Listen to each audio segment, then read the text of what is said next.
करके जब देखे हैं तो पता चला कि जिस देश में मैं रहता हूं उस देश का राजा परीक्षित ने ऐसा किया है। बेटा ने कहा कि पिताश्री मैं तो उसे श्राप दे दिया हूं कि जाओ, जैसे मेरे पिता के गले में मरा हुआ सर्प डाला है यही सर्प रक्षक नाग बन करके आएगा और 7वें दिन डसेगा, तुम्हारी मृत्यु हो जाएगी। जब ऐसी बात को सुने हैं समीक तो पुत्र को ही फटकार लगाने लगे, कहे कि बेटा तुमने ठीक नहीं किया, क्योंकि जिस देश में रहते हो ना उस देश का वह राजा है और प्रजा का धर्म यह न बनता है कि राजा का अनिष्ट हो, प्रजा का भी धर्म बनता है कि राजा स्वस्थ रहे ताकि राजपाट कुशल से चलावे, और राजा का भी धर्म बनता है कि प्रजा मेरे कुशल से रहे। तो पुत्र ने पूछा कि महाराज बताइए राजा का धर्म है जो ये कृत्य किया है? तो कहा कि बेटा तुम नहीं समझ रहे हो, वो राजा तो नहीं चाह रहा था करने के लिए, लेकिन उसके माथे पे कलयुग सवार था। लोग कहते हैं ना कि मथवा पर लगता है कलयुग सवार हो गया, ऐसा काम कर दिया। ना चाहते हुए भी कलयुग जो है अपनी ओर खींचता है, इसलिए सदा सर्वदा अच्छाइयों की ओर अग्रसर होइए, बुराइयों की ओर नहीं। पुत्र को समझा करके घर भेज दिए, पुनः वह भजन करने लगे। और जब आके करके जंगल से परीक्षित जी महाराज लौटे हैं घर में, और जब अपने मुकुट को उतार करके उन्होंने रखा है, जब मुकुट को उतार करके रखा है प्यारे बंधुओं, तब उनको स्मरण हुआ कि मैंने तो बहुत बड़ा अपराध कर दिया, मैंने तो बहुत बड़ा अपराध किया। अपराध क्या है?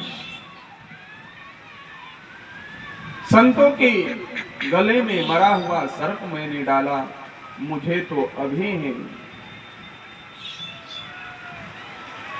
प्राणांत मैं हो जाऊं वह ठीक है, कैसे मैं मुंह दिखलाऊंगा।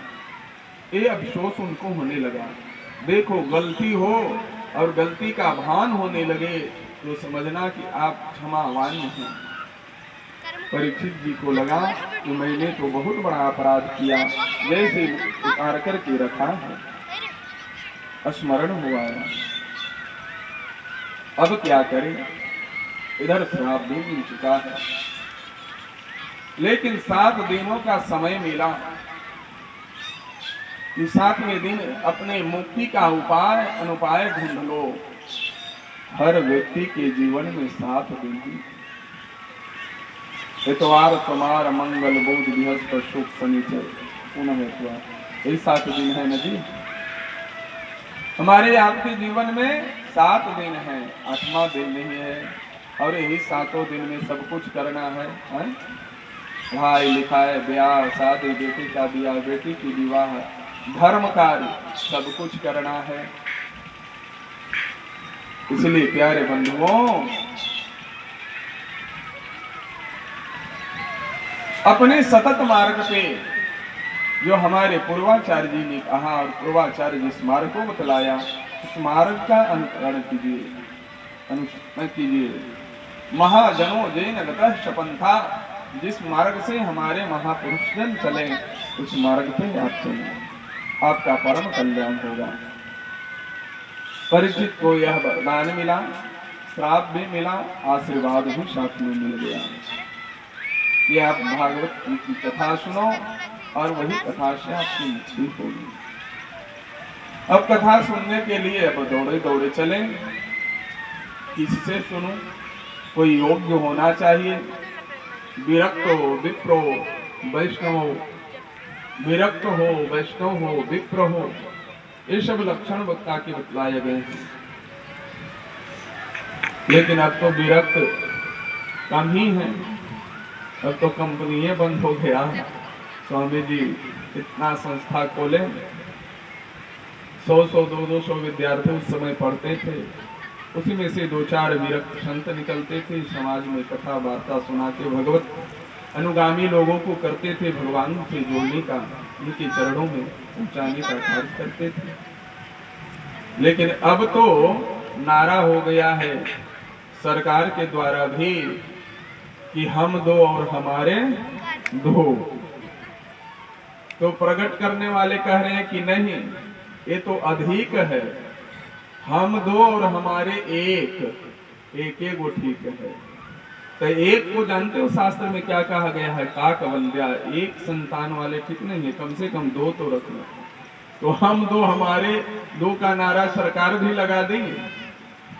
तो प्रकट करने वाले कह रहे हैं गृहस्थ की ना, हम दो हमारे एक गो ठीक है, क्योंकि खर्चा बढ़ गया है। तो पहले 4 थे तो 2 चल जाते थे स्वामी जी के आश्रम में, पढ़ करके कुछ पंडित निकले, अपना घर बसाए, कुछ साधु निकल गए। अब तो कंपनी बंद है, विद्यार्थी अब पढ़ना ही नहीं चाह रहा है, नहीं आश्रम में जाना चाह रहा है। जो कि आज भी कारण भी हो गया। अब एक वो है तो वो इंजीनियर और डॉक्टर बनाएगा कि साधु बनाएगा है? माताएं से अगर कह दें कि अपना बेटा के दो तो ना बाबा, तू तो केकरो बेटे न हल हो गल साधु। अच्छा देखो, बहुत बड़ी विडंबना है, साधु बन जाए कितना डर है ना, हमार बेटा साधु बने, चोर बन जाए, नेता बन जाए, लफंगा बन जाए, कोई दिक्कत नहीं है, लेकिन साधु से ही दिक्कत है। साधु न बनत बाप, तब चोर बनाओगे।